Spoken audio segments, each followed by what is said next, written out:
Bonjour à tous. Aujourd'hui, la notion de bien-être est incontestablement associée aux émotions. Donc, en effet, notre état de bien-être chronique serait gouverné par les différentes émotions que l'on ressent et que l'on accumule au fil du temps.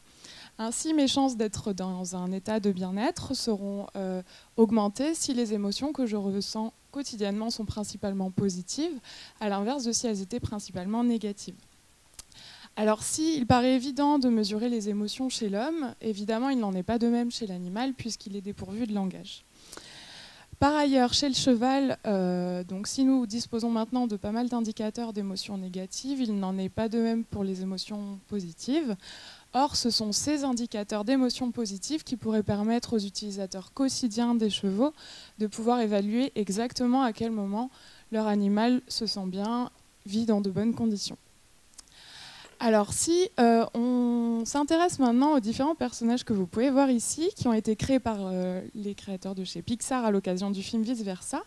Donc, ils incarnent les différentes émotions qui sont présentes dans nos têtes, en l'occurrence dans la tête d'Ashley au cours du film.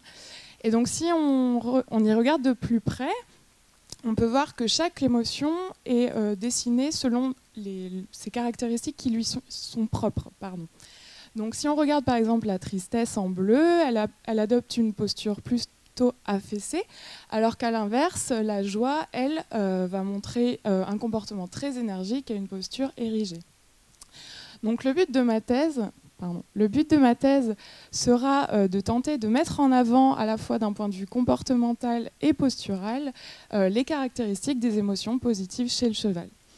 Donc pour ce faire, j'ai d'abord exploré l'ébrouement en association avec les positions d'oreille.